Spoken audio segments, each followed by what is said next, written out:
ఓం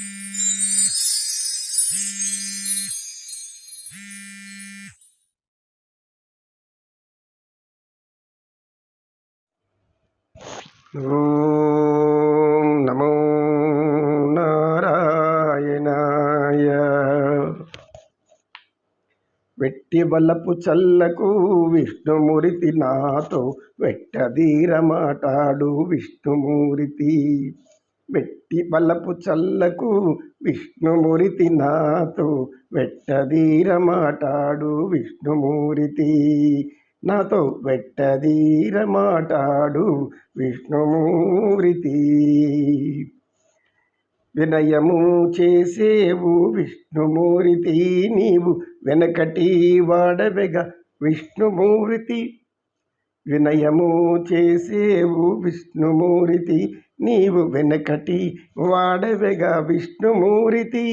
వినవయ్య నా మాటలు విష్ణుమూర్తి, నన్ను వినుగొని పట్టకుమి విష్ణుమూర్తి.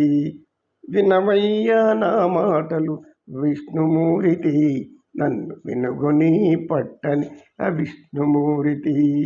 వెట్టి వలపు చల్లకు విష్ణుమూర్తి నాతో వెట్టదీర మాటాడు విష్ణుమూర్తి. గోవింద. ఇది ఆనందం కొద్ది ఒక 2-3 గీతాలు.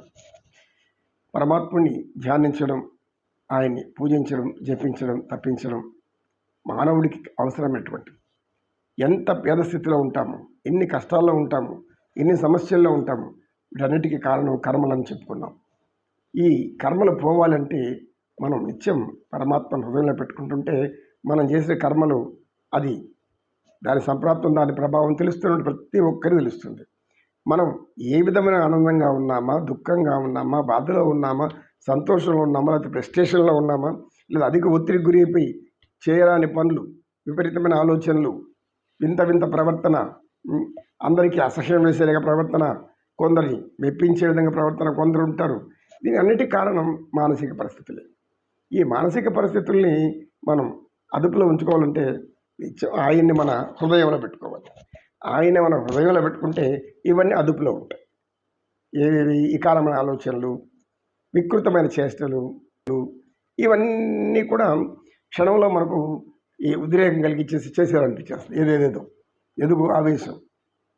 ఒకే రోజు గొప్పవాడు కావాలని ఎవడు అనుకుంటే అది అజ్ఞానం. ఎందుకు ఒకే రోజు గొప్పవాడు ఎవరు కాలేదు. కష్టపడి కష్టపడి కష్టపడి వస్తే ఒక మంచి గొప్ప పేరు వస్తుంది, మంచి ధనవంతులు అవుతారు.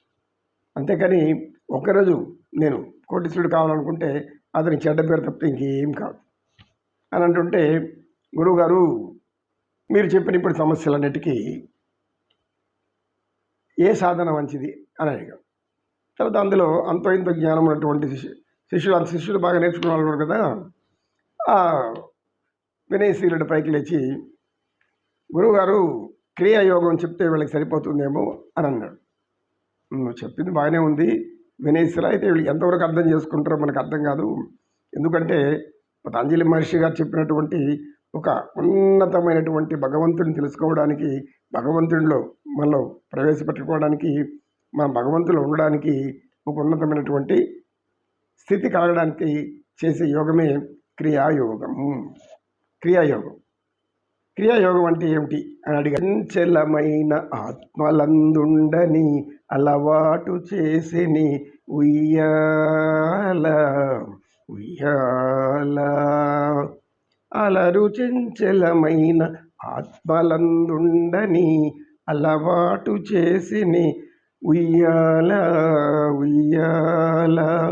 పలుమారు ఉచ్ఛ్వాస పవనమందుండని భావము తెలిపెని ఉయ్యాల.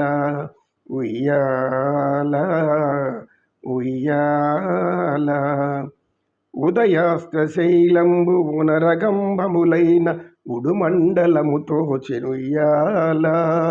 అఖిల ఆకాశ పదం అడదూలంబై నిలువ అఖిలంబు నిండెనే ఉయ్యాల. ములు బంగారు చేరులై పట్టనెరువాయనే ఉయ్యాల. వదలకిటు ధర్మదేవత పీఠమై నిలువ వర్ణింపనరుదాయి ఉయ్యాల. వదలకిటు ధర్మదేవత పీఠమై నిలువ వర్ణింపనరుదాయి ఉయ్యాల ఉయ్యాల. గోవింద గోవింద. క్రియాయోగం భగవంతుని తెలుసుకోవడానికి అతి ముఖ్యమైన సాధనమే క్రియాయోగం. తపస్సు, స్వాధ్యాయము, ఈశ్వర ప్రణిధానం. తపస్సు, స్వాధ్యాయము, ఈశ్వర ప్రణిధానము. ఈ మూడు కూడా ఒక్కొక్క దానికి అలా కలపబడి ఉంటుంది. అంటే ఒకటి తెలుసుకోలేకపోతే ఇంకొకటి తెలుసుకోలేదు, అది తెలుసుకోలేకపోతే అసలు తెలుసుకోలేదు. అలా ఉంటుంది ఈ మూడు కూడా. తపస్సు, స్వాధ్యాయం, ఈశ్వర ప్రణిధానం. తపస్సు అంటే ఏంటో మనకు తెలుసు, తప్పించడం. భగవంతుడి గురించి నిత్యం తప్పించడం. అంటే ఏమి తప్పించడం అంటే మన తాపత్రయం పోగొట్టుకునే విధానం. తాపత్రయం అంటే ఏమి? సత్వ రజో తమో గుణాలు ఏ విధంగా మనలో ఉన్నాయో వాటిని అనుసరించి ఆధ్యాత్మిక దుఃఖాలు, అది భౌతిక దుఃఖాలు, అది దైవిక దుఃఖాలు అనేటువంటి 3 దుఃఖాలతో మానవ జన్మ వస్తుందని పతాంజలి మహర్షి గారు చెప్తారు. దాని స్వామి వివేకానందుల వారు మహా అద్భుతంగా వివరణిస్తారు.